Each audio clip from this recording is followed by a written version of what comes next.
CBS Radio. This is Talk 650, powered by CBS Radio. Bayless Parsley, who's been on the show a couple of times, is in town for the big game. There's a big game today for some reason. And so we said, look, since you're going to be in Houston, why don't you drop by the studio? It's nice to see you. Welcome in, man. Thanks for having me. You bet. Where are your tickets? Where are your seats tonight? Well, they're actually pretty good seats from judging from the photo that my dad texted me the other night. He was at the semis, and then he texted me and said that Ashley Judd was 4 rows in front of us, so I started to become a big Kentucky fan. Gee, there's a draw for you. Yeah. Yeah, well, good for you. So you're pulling for those guys. No, I'm Butler Bulldogs all the way. Butler Bulldogs. Yeah. Who would have thunk it? I mean, it would have been harder to forecast Butler returning to the championship game than forecasting all of the revolutions we've seen in the Arab world, I would say. Boy, no kidding. What an interesting comparison there. So what about this Terry Jones guy down in Florida? What was he thinking? I cannot answer that. Yeah, I mean, you know, it's pretty brilliant plan if you're trying to get publicity, and that's kind of what I chalk it up to. I mean, honestly. But the results are horrible. Well, yeah, and you know this has happened from time to time in Afghanistan. People tend to get pretty riled up there. I wouldn't put too much stock in this in terms of the larger ramifications. It's not going to be something. No. Yeah. We'll chalk him up with Salman Rushdie. He was on a hit list for a while, wasn't he? Right. for drawing cartoons or something. But yeah, my point is though, this is not a Mohammed Bouazizi moment. This isn't going to be. Yeah, exactly. Yeah. The Libyan airstrikes have continued, and in fact, the role of the U.S. In this NATO operation has been expanded by a couple of days. Is this going to be one of the situations where just kind of incrementally it keeps going on and on and on? Well, the U.S. is trying to make sure that it doesn't get sucked into one of those situations. Now, other air forces are openly saying that they're planning for a very long deployment. For example, the Royal Air Force in Great Britain said that they are planning to be doing this for at least 6 months. Really? And the U.S. has even said themselves, okay, we don't want to be involved in the day-to-day operations, dropping bombs on Libya, but our planes will be in reserve. If we're needed, we'll be ready.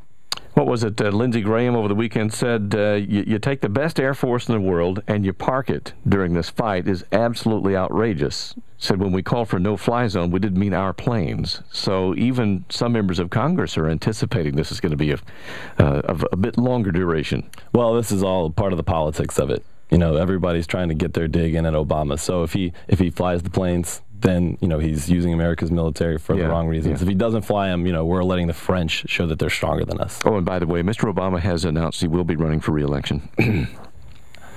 I threw that in low-key like that because that's kind of how he made the announcement over the weekend. He was like, oh, by the way, I'm going to run again. It's like he tweets it or something. Yeah, it was on his website, wasn't it? Yeah, I mean, I don't think anybody's surprised by that, though. Well, no one's surprised about it. I kind of chuckled just a little bit at the way it was managed. Would you call it managing that? I try not to get into the whole domestic politics thing. I know. It's just one of those weird things out there. Seif Gaddafi, the head of Muammar Gaddafi, is he going to be the next new head of Libya? Can he do this? Or are they going to have to come up with a complete regime change, including last names, to keep things quiet down there? Well, before all of this stuff began in Libya, Seif al-Islam, the oldest son of Muammar Gaddafi, or the oldest son with his wife, was considered to be a very Western, you know, modern reformer of Libya. Exactly. You know, he went to the London School of Economics. Sure. He could schmooze and hang with Westerners and everything like that. His reputation has taken probably a bigger hit than Muammar Gaddafi's since the uprising began. Because it would be an apparent 180 in his whole demeanor. Well, I think what everybody realized is, you know, there are certain appearances, and then there's the reality. Yeah. And Seif al-Islam has shown that he is his father's son. I don't think there's any way any Western government that's opposed to Muammar's reign is going to let Seif al-Islam be in charge. Now, Seif has been sending his envoys around to Europe trying to make a deal. I doubt that it'll work out for him. What happens to this guy if things don't work out? Where does he go? What does he do? Well, you know, what are his options? Let me ask the question that way. Well, you know, if they keep targeting, you know, certain strategic installations, he could always end up dead, just like Saddam's sons. Yeah, that's true. Yeah, you know, or there's a possibility that he could face a Hague tribunal if France and England and other countries that have been pushing that option have their way. You but never underestimate the potential for someone to get exile. Oh, that's true. And for the father too. Yeah, worst people in human history have benefited from such a fate. But these are all things that I just. It's pretty hard to forecast what's going to happen to Seif al-Islam as a person. It is. You kind of look at the options that are there, and I don't know. Do you assign probabilities to outcomes? No, here's what I know about Seif. If I'm putting myself in Seif's shoes, the lines have been drawn in the sand.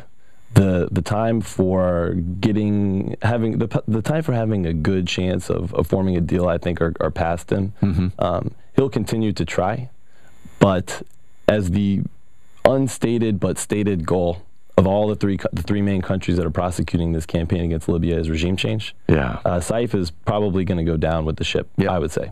Yeah, I think you're probably right. Now let's talk about the other side of that line in the sand, and that would be the rebels. Over the weekend, it looked like that there was a bit of a split in what's going on over there.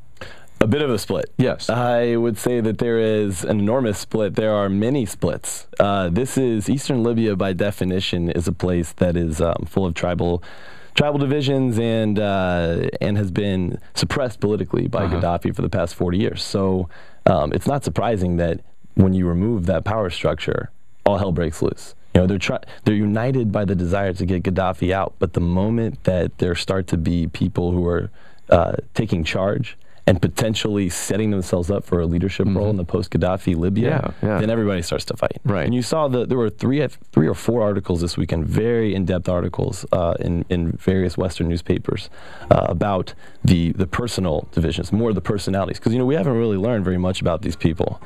I've been spending much of my time trying to figure it out, and it's only coming out now, the personal rivalries that have existed between a lot of these guys, the expats, the people who've been in the government.